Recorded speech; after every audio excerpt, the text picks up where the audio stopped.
ఇక తనపై అసభ్యకర పోస్టులను సోషల్ మీడియాలో పెడుతున్నారు అనంటూ పంచగుట్ట పిఎస్లో ఫిర్యాదు చేశారు నటి రంగసుధ. రాధాకృష్ణ అనే వ్యక్తిపై ఫిర్యాదు చేసిన ఆమె కొన్ని ఆధారాలను కూడా పోలీసులకు అందించారు. గతంలో రాధాకృష్ణతో రిలేషన్లో ఉన్నారు రంగసుధ. అది ఆసరాగా చేసుకుని తన ప్రైవేట్ ఫోటోలను ఆన్లైన్ వీడియోలో పెడతానంటూ బెదిరించడంతో ఫిర్యాదు చేశారు నటి.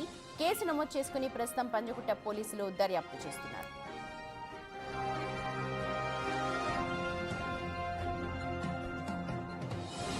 మా ప్రతినిధి సాగర్ ఉన్నారు అప్డేట్స్ అందించడానికి. సాగర్, పంచగుట్ట పోలీసులకి కొన్ని ఆధారాలు కూడా ఇచ్చారు రంగసుధ అంటూ ఉన్నారు, డీటెయిల్స్ ఒకసారి చెప్పండి.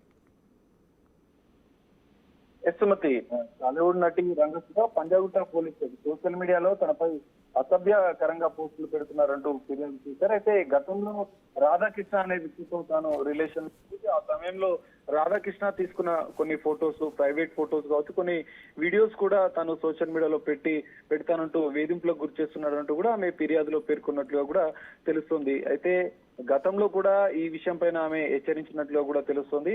రాధాకృష్ణ ట్విట్టర్ వేదికగా కొన్ని పోస్టులు పెడుతూ తన సోషల్ మీడియా ద్వారా ఇతరుల ద్వారా కూడా వాటిని సోషల్ మీడియాలో వైరల్ చేస్తున్నట్లుగా కూడా రంగసుధ ఫిర్యాదులో పేర్కొంది. సో ఆయన సోషల్ మీడియా అకౌంట్స్ ద్వారా వీటిని ప్రచారం చేస్తున్నట్లుగా కూడా ఆమె ఫిర్యాదులో పేర్కొంది. దానికి సంబంధించినటువంటి కొన్ని ఆధారాలను కూడా, ఎందుకంటే రాధాకృష్ణ ఇదివరకు కూడా ఇదే తరహాలో సోషల్ మీడియాలో పెడతానంటూ కూడా బ్లాక్ మెయిల్ చేసిన నేపథ్యంలో ఆమె గతంలో హెచ్చరించింది.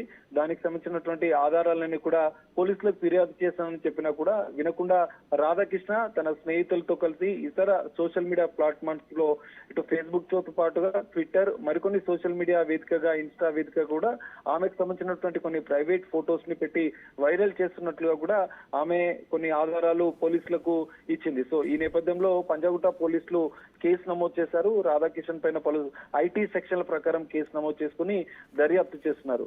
సో రాధాకృష్ణ ప్రస్తుతం ఎక్కడ ఉన్నాడు? పోలీసుల కోణంలో దర్యాప్తు ఎంత వరకు వచ్చింది? ఏం చెప్తున్నారు?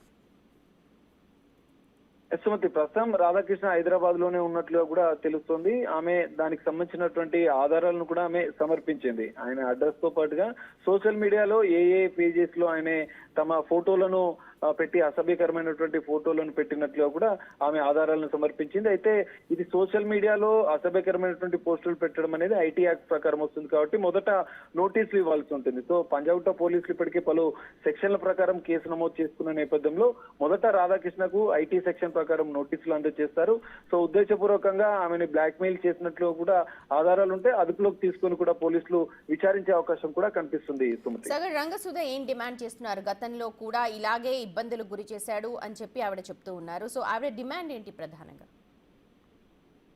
ఎస్ఎంతి రంగసుధ పోలీసులకు ఇచ్చే ఫిర్యాదులో కూడా తమకు అసభ్యకరమైనటువంటి ఫోటోలను పెట్టి బ్లాక్ మెయిల్ చేస్తున్న నేపథ్యంలో తనపైన చర్యలు తీసుకోవాలి. గతంలో కూడా ఇదే తరహాలో బ్లాక్ మెయిల్ చేసిన నేపథ్యంలో రిలేషన్ లో ఉన్న, గతంలో రంగసుధ రాధాకృష్ణ ఇద్దరు కూడా రిలేషన్ లో ఉన్నట్టు కూడా తెలుస్తోంది. కొంతకాలం రిలేషన్ లో ఉన్న తర్వాత వాళ్ళిద్దరి మధ్య విభేదాలు వచ్చిన అనంతరం కూడా విడిగా ఉంటున్నారు. సో ఈ నేపథ్యంలోనే చనువుగా ఉన్నటువంటి ఫోటోలను తీసుకొని వాటిని సోషల్ మీడియాలో పెట్టి బ్లాక్ మెయిల్ చేస్తున్నట్లుగా కూడా పోలీసులు గుర్తించారు. సో దానికి సంబంధించిన ఆధారాలు కూడా సమర్పించిన నేపథ్యంలోనే రాధాకృష్ణ పైన తదుపరి చర్యలకైతే పోలీసులు సిద్ధమయ్యారు. మొదట నోటీసులు ఇచ్చి అనంతరం అదుపులోకి తీసుకుని విచారించే అవకాశం ఉంది.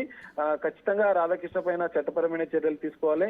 వారికి సహకరిస్తున్నటువంటి వారు కూడా, ఎందుకంటే సోషల్ మీడియా వివిధ హ్యాండిల్స్ లో కూడా ఈ అసభ్యకరమైన పోస్టులు పెడుతున్న నేపథ్యంలో ఇంకెవరైనా సహకరిస్తున్నారా, వారిపైన కూడా చర్యలు తీసుకోవాలని చెప్పి కూడా ఇటు రంగసుధ డిమాండ్ చేస్తున్న పరిస్థితి కనిపిస్తుంది. Thank you so much Sagar.